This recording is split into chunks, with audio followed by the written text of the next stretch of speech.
Hi అండి. పుల్ల పుల్లగా, కారం కారంగా వేడి వేడి అన్నంలోకి వనగాయ పచ్చడి యాడ్ చేసుకొని ఆ పైన కొంచెం నెయ్యి వేసుకొని తింటే చాలా బాగుంటుంది. రైస్లోకైతే ఈ వనగాయ పచ్చడి చాలా చక్కగా ఉంటుందండి. ఇంత టేస్టీగా ఉండే వనగాయ పచ్చడి ఎలా రెడీ చేసుకోవాలో చూడండి. గింజ పట్టని వనగాయని తీసుకోండి. వనగాయలు కొంచెం లేతయి చిన్నవి అయితేనే బాగుంటుంది. పెద్ద సైజు గింజ పట్టినవి అయితే అంత టేస్టీగా ఉండదండి. వాటికి సరిపడా కారాన్ని అయితే తీసుకోండి.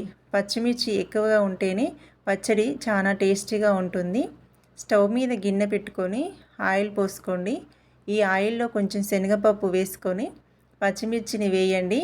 పచ్చిమిర్చికి వనగాయకి సరిపడా సాల్ట్ యాడ్ చేసుకొని ఒక 2 నిమిషాలు బాగా మగ్గాలండి పచ్చిమిర్చి. వీటిని ఒకసారి అటు ఇటు తిప్పుకొని మూత పెట్టుకొని మగ్గిన తర్వాత ఎల్లిపాయలు యాడ్ చేసుకొని మూత పెట్టుకొని వీటిని కూడా బాగా మగ్గనివ్వండి. ఫస్ట్ టైం మన ఛానల్ వాచ్ చేస్తుంటే మీకు మన రెసిపీస్ నచ్చినట్లయితేనే మన ఛానల్ని సబ్స్క్రైబ్ చేసుకోండి.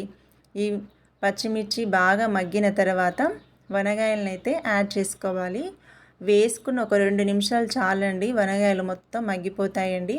మరీ మెత్తగా అయ్యేలాగా లోపల గుజ్జు బయటకు వచ్చేలాగా ఉడకనివ్వకుండా ఇలా వేడి సెక అనేది జస్ట్ వనగాయలకు తాకితే సరిపోతుందండి.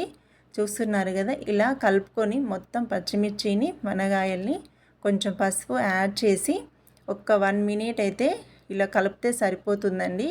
వనగాయలు అనేవి తొందర మగ్గిపోతాయండి. గింజ పట్టని వనగాయ అయితేనే పర్ఫెక్ట్గా ఉంటుంది.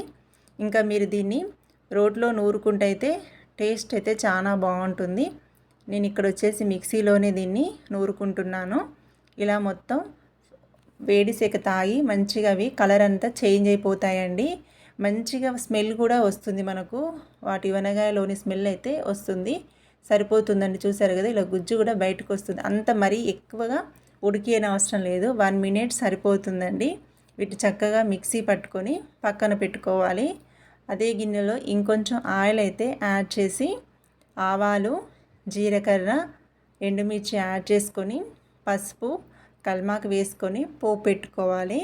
ఈ పోపులోకి మనం మిక్సీ పట్టుకున్నటువంటి వనగాయ పేస్ట్ వేసుకొని సర్వ్ చేసుకుంటే చాలా బాగుంటుందండి. మీరు రోలు ఉన్నట్లయితే రోల్లో రుకోండి, ఇంకా బాగుంటుంది. మీకు ఈ రెసిపీ నచ్చినట్లయితే మన ఛానల్ని సబ్స్క్రైబ్ చేయండి, అలానే లైక్ చేయండి. పోపులోకి కొంచెం ఇంగువ యాడ్ చేసుకొని పేస్ట్ చేసుకున్న వనగాయ పచ్చడి వేసుకొని కలుపుకుంటే వేడి వేడి అన్నంలోకి ఎంతో టేస్టీగా ఉండే వనగాయ పచ్చడి అయితే రెడీ అండి. సీజనల్గా దొరికే ఈ పచ్చడి చేసుకొని మీరు కూడా ఎంజాయ్ చేయండి. నచ్చితే మన ఛానల్ని సబ్స్క్రైబ్ చేయండి. మర్చిపోకుండా లైక్ అయితే తప్పకుండా చేయండి. చూస్తున్నారు కదా, ఇలా వేడి వేడి అన్నంలోకి వనగాయ పచ్చడి తింటుంటే చాలా బాగుంటుందండి. పర్ఫెక్ట్గా ఇది రైస్కే కాంబినేషన్ అండి.